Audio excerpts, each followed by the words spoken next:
शीलवान चरित्रवान महान भारत का निर्माण योग के जरिए होगा। योग व्यक्ति निर्माण, राष्ट्र निर्माण और युग निर्माण का आधार बना है। और मैं सबसे आह्वान करूंगा, योग धर्म को युग धर्म बनाने के लिए कम से कम रोज 10-20 मिनट से लेकर के आधा 1 घंटा योग करने का व्रत लें। केवल 21 जून को नहीं, हर दिन के लिए योग हमारे जीवन की जीवन शैली बने। हमारे मुख्यमंत्री जी योग करते हैं, देश के प्रधानमंत्री, गृह मंत्री, रक्षा मंत्री, सड़क मंत्री, परिवहन मंत्री, कोई बचा नहीं है। तो आज एक माहौल बना है देश में, देश के सभी मुख्यमंत्री, प्रधानमंत्री योग कर रहे हैं और चारों तरफ योग का जो जलवा है और उसमें जो एक विश्व कीर्तिमान बना है कुरुक्षेत्र की धरती से, जो है ये 11वां अंतर्राष्ट्रीय योग दिवस, लगभग 1 लाख लोगों के यहाँ प्रत्यक्ष भागीदारी के साथ और करोड़ों लोग इसमें जुड़े। आपने भी सहयोग दिया, आप सबका अभिनंदन।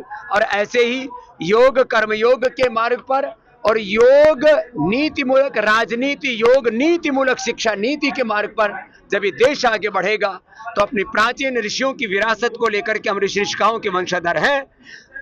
योग हमारे डीएनए में है, तो हम योग करते करते रामत्व को, कृष्णत्व को, शिवो हमको प्राप्त हो, यही शुभकामनाएं आज अंतर्राष्ट्रीय योग दिवस पर। बाबा जी, आज यहाँ ब्रह्म सरोवर पर योग किया तो कैसा महसूस हुआ आपको? ऐसा लगा ब्रह्म सरोवर में ब्रह्म का साक्षात परात्पर ब्रह्म कृष्ण भगवान का यहाँ प्रत्यक्ष आशीर्वाद है। शायद आने वाले समय में वो टेक्नोलॉजी भी आ जाए, जब डिकोड किया जाएगा तो गीता जैसे भगवान कृष्ण ने बोली थी ना, वो सारी धरती ने फिर तक सुनाई देगी। तो हरियाणवी भाषा भी बाबा जी आप मना हुआ है, मैं हरियाणा का ही तो खून हड़े का ही है। के चैनल पे जा रहा है। अभी अभी योग गुरु बाबा रामदेव को आपने सुना और हर साल वो भी संदेश देते हैं। कुरुक्षेत्र में इस बार मौजूद हैं और इस बार कुरुक्षेत्र से बाबा रामदेव ने योग का संदेश पूरी दुनिया को दिया और उन्होंने ये भी कहा कि भारत ने सिखाया, पूरी दुनिया ने अपनाया। और आज की जो थीम है उसका भी उन्होंने जिक्र किया, एक धरती एक स्वास्थ्य।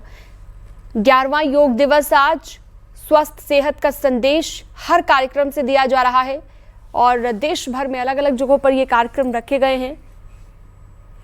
और चलिए अब एक बार फिर से अपना योगा स्टार्ट करते हैं। स्टूडियो में हमारे साथ योगा इंस्ट्रक्टर मौजूद हैं, कंचन हमारे साथ मौजूद हैं, नेहा हमारे साथ मौजूद हैं और लगातार हम यहाँ पर योग कर रहे हैं और छोटे छोटे आपको टिप्स भी दिए जा रहे हैं जो अभी आपने सुने।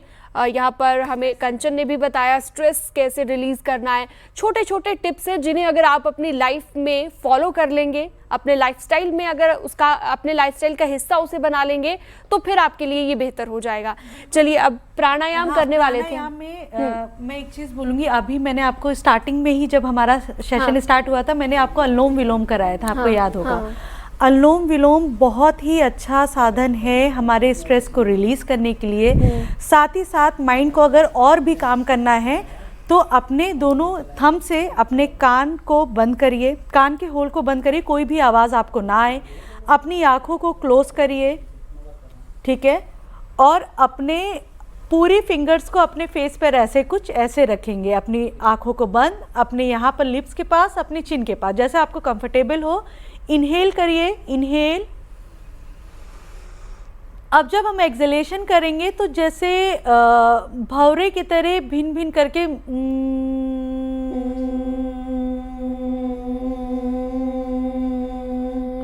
फिर से इनहेल,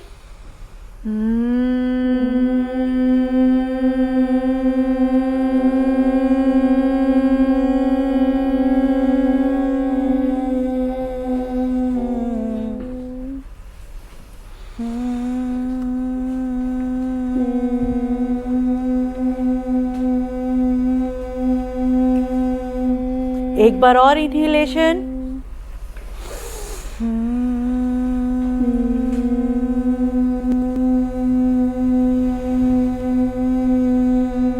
अब दोनों हाथों को धीरे धीरे रिलीज करके अपनी आँखों को धीरे धीरे खोलेंगे।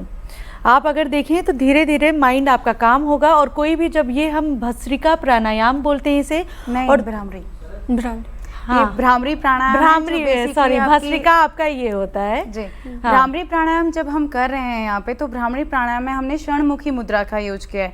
षणमुखी मुद्रा क्यों यूज़ की जाती है उसका भी एक बहुत ज़्यादा इम्पैक्ट होता है, क्योंकि ये जो हाथ हैं ये आपके सिर्फ हाथ ही नहीं है, ये आपका पूरा शरीर है, ब्रह्मांड है। जैसा कि स्लोगन भी है, 1 अर्थ 1 हेल्थ। तो ये जो हाथ है इन्हीं में आपका पूरा स्वास्थ्य निर्भर करता है।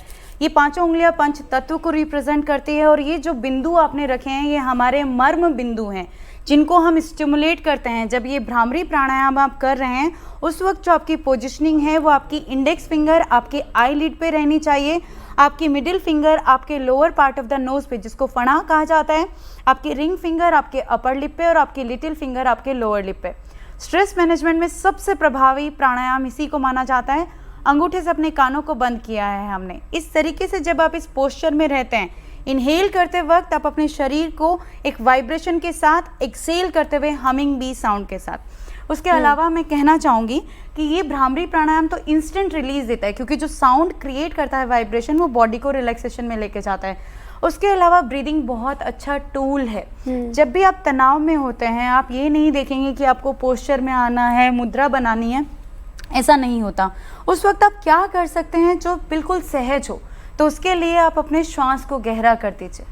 अपने श्वास को जैसे ही आप गहरा करेंगे। अच्छा, कुछ लोगों को जिस तरह से रेस्पिरेटरी रिलेटेड प्रॉब्लम्स होती हैं, सांस संबंधित बीमारियां कहते हैं जिन्हें हम, तो उनके लिए क्या आप बताना चाहेंगे ताकि वो ब्रीद इन बहुत डीप कर पाएं? जैसा आपने कहा कि जितना डीप करेंगे उतना ज्यादा आप स्ट्रेस आउट कर पाएंगे। जिन्हें अस्थमा वगैरह की शिकायत हो अस्थमा की शिकायत या फिर नॉर्मल रेस्पिरेटरी, नॉर्मल रेस्पिरेटरी जैसे ब्रोंकाइटिस या फिर कुछ लोगों को ब्रीद इन करने में भी प्रॉब्लम होती है, तो उसके लिए ब्रेथ करना ही सीखना है। फर्स्ट टास्क है ये। तो आप क्या कर सकते हैं, अपने राइट हैंड को अपने अब्डोमेन जिसको हम मणिपुर चक्रा भी कहते हैं, और अपने लेफ्ट हैंड को अपने अनाहत हार्ट रीजन पे रखना है।